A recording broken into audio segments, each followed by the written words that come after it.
Ini pasti keputusan yang diambil dengan dorongan Roh Kudus. Seandainya tidak, orang yang cemas itu bisa pergi ke mall, bisa pergi kemana-mana mencari hiburan. Itu tidak diambil. Keputusan yang diambil adalah berdoa. Mohon kekuatan Bunda Maria penolong abadi. Paus Fransiskus masih memberikan contoh yang keempat. Suatu ketika ibu itu keluar rumah, ia melihat seorang pengemis. Seorang pengemis yang kelihatan lelah, sendiri, kesepian. Ibu itu menghampiri pengemis itu, menyapanya dengan kata-kata yang bersahabat. Ini pasti keputusan ini pun keputusan yang diambil atas pendampingan Roh Kudus. Seandainya tidak, ibu itu tergesa-gesa, salahnya sendiri, kamu malas maka kamu seperti itu. Enggak. Ibu itu berhenti menyapa pengemis itu dengan kata-kata yang bersahabat. Marilah kita saling mendoakan agar kesempatan-kesempatan yang diberikan kepada kita oleh Tuhan untuk dibimbing oleh Roh Kudus, kesempatan itu kita sediakan, Roh Kudus kita beri waktu, tempat, dan kesempatan untuk memimpin hidup kita. Melatih lewat hal-hal yang kecil, sehingga berkat pimpinan Roh Kudus itu, kita menjadi semakin serupa dengan Kristus. Dalam nama Bapa dan Putera dan Roh Kudus. Amin. Damai bersamamu dan bersama rohmu. Bapak Uskup yang terkasih, pada hari ini, Minggu 11 September 2022, kami mengantar saudara-saudari kami sebanyak 275 umat yang hendak menerima sakramen penguatan. Mereka telah disiapkan dengan seksama oleh para pendamping selama 14 pertemuan.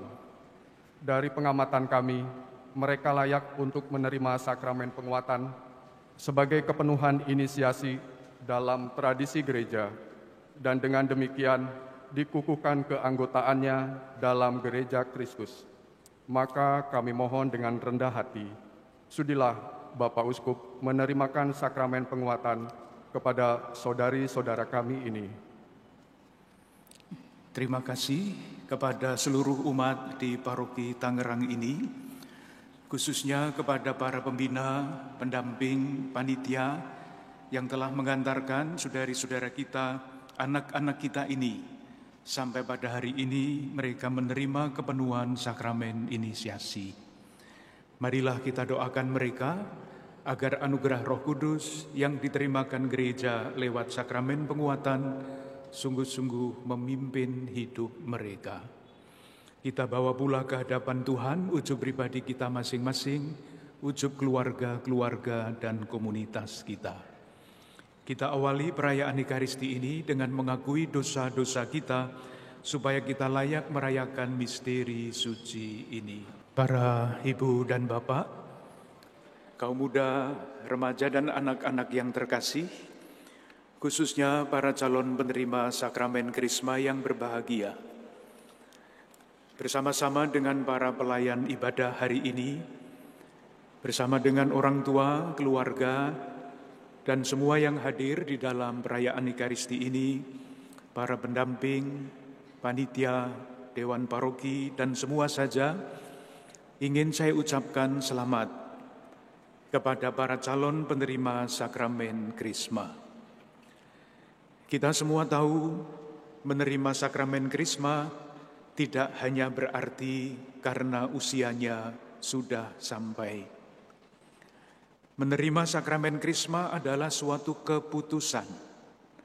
Keputusan iman yang isinya adalah memberikan ruang, waktu, dan tempat bagi Roh Kudus untuk memimpin hidup kita. Tandanya apa? Kalau Roh Kudus kita biarkan memimpin hidup kita, ada banyak.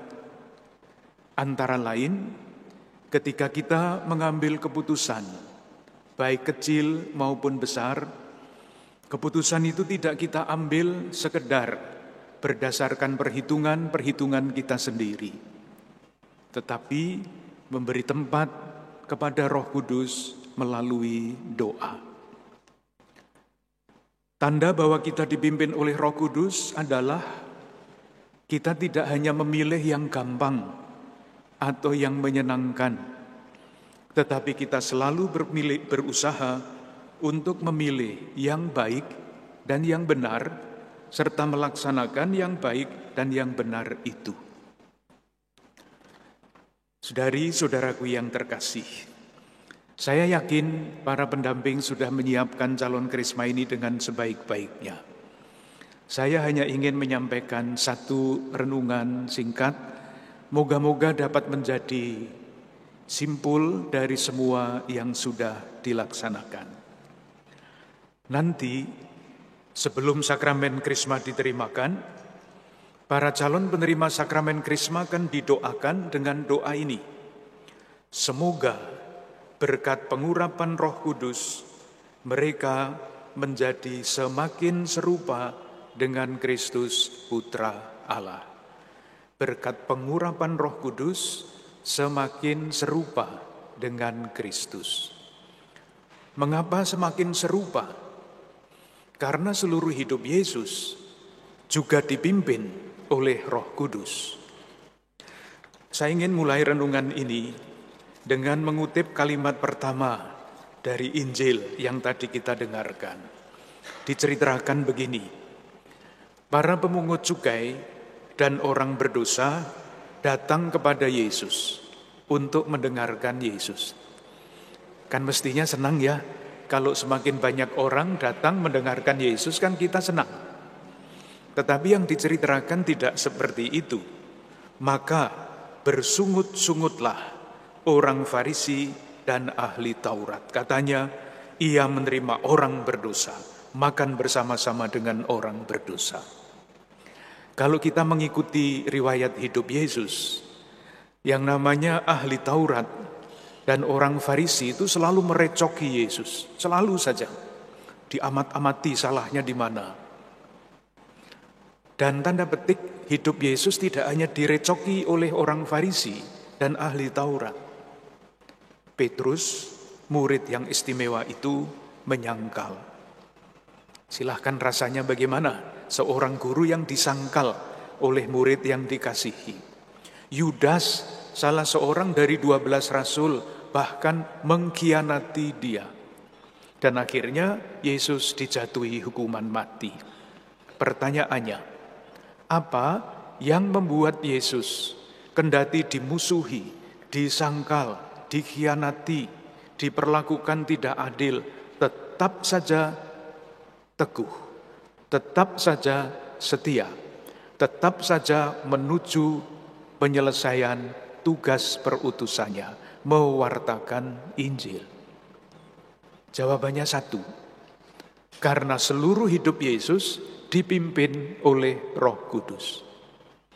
Kita ingat ketika Yesus dibaptis, Roh Kudus turun dalam rupa burung merpati, Roh Kudus.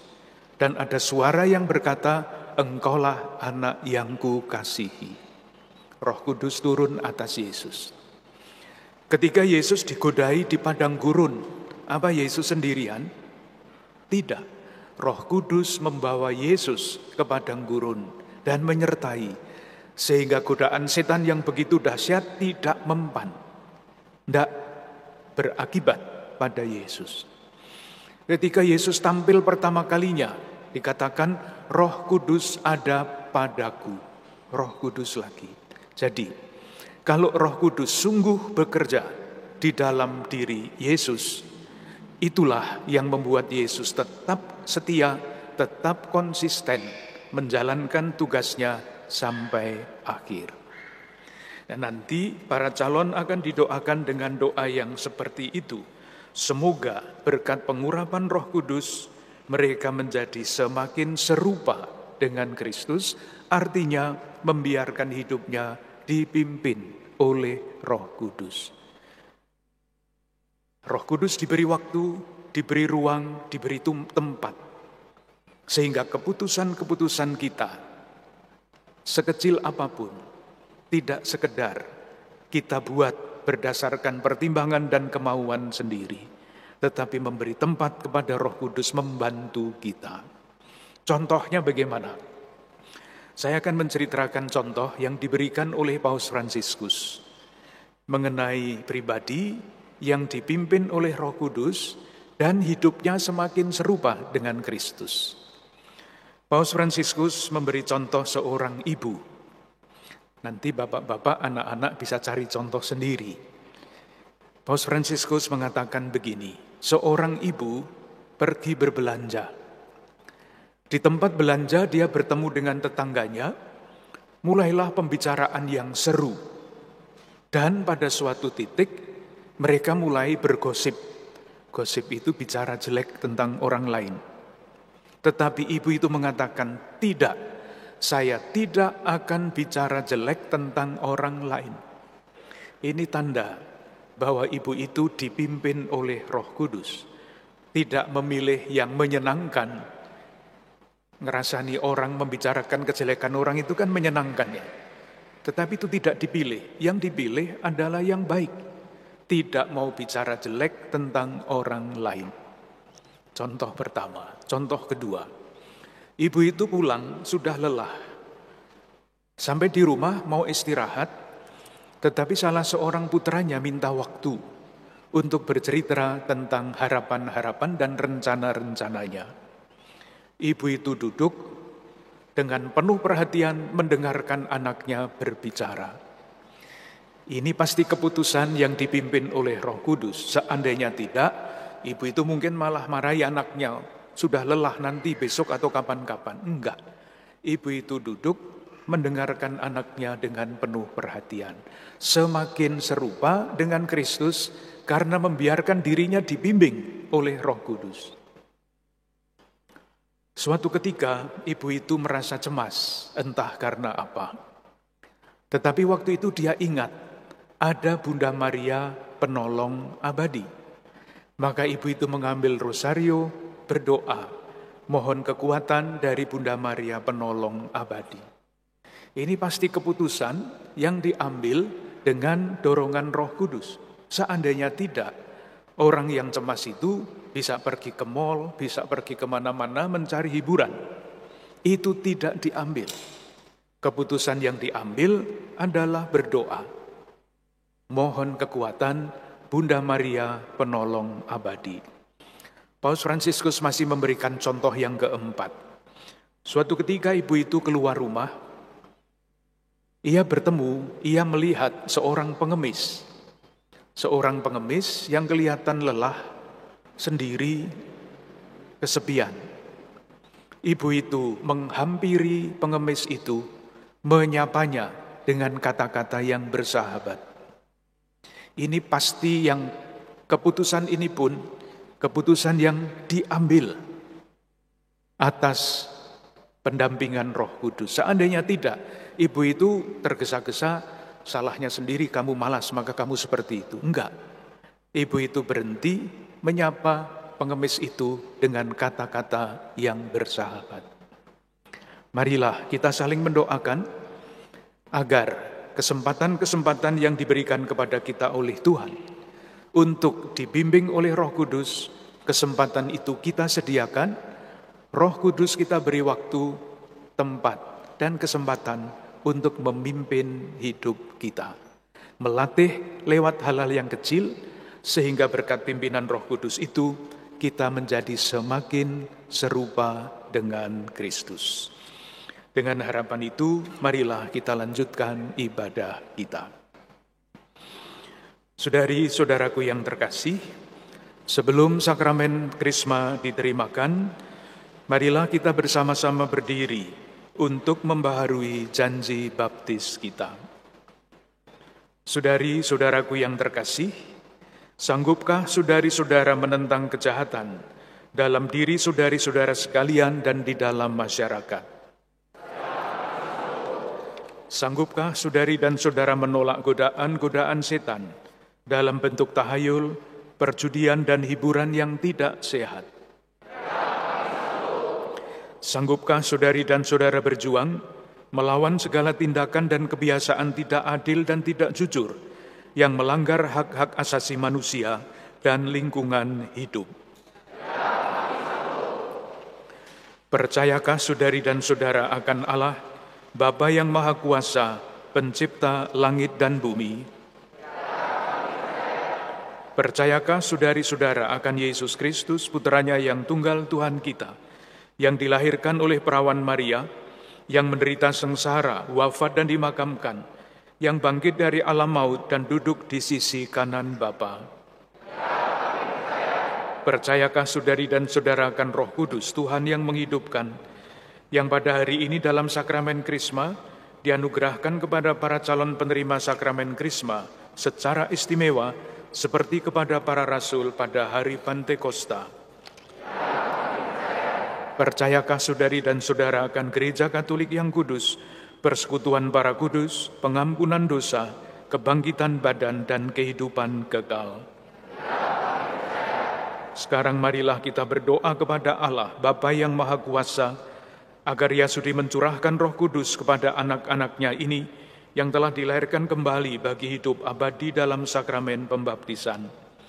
Semoga Roh Kudus menguatkan mereka dengan anugerah-Nya yang berlimpah, dan semoga berkat pengurapannya mereka menjadi semakin serupa dengan Kristus Putra Allah. Allah yang Maha Kuasa, Bapa Tuhan kami Yesus Kristus, Engkau telah melahirkan kembali hamba-hamba-Mu ini dari air dan Roh Kudus dan membebaskan mereka dari dosa. Sudilah kiranya mencurahkan Roh Kudus penghibur kepada mereka. Semoga mereka Kau anugerai roh kebijaksanaan dan pengertian, roh penasehat dan kekuatan, roh pengetahuan dan ibadah, dan semoga mereka Kau penuhi dengan roh takwa kepadamu, demi Kristus Tuhan dan pengantara kami. Amin.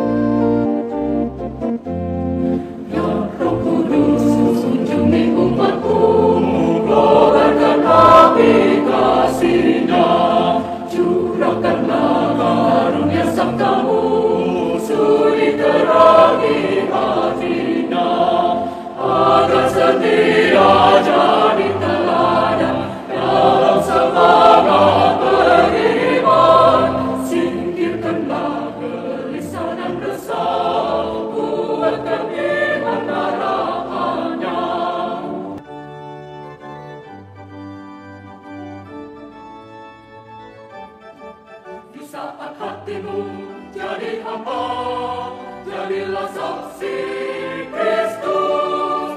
Dia adalah asapmu dalam karya, jadilah saksi Kristus.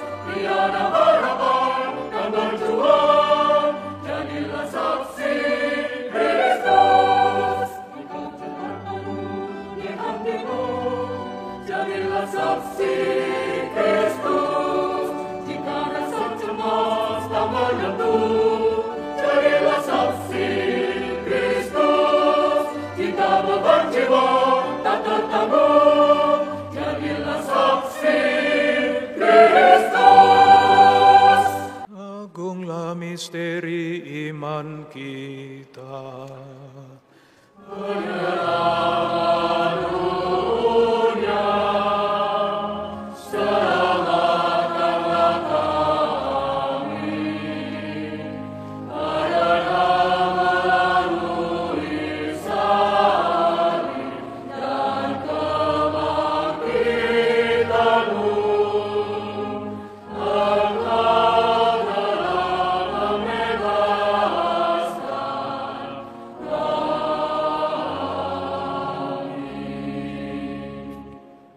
Dalam rasa syukur kepada Tuhan, ucapan terima kasih satu sama lain di antara kita akhiri ibadat kita dengan mohon berkat Tuhan.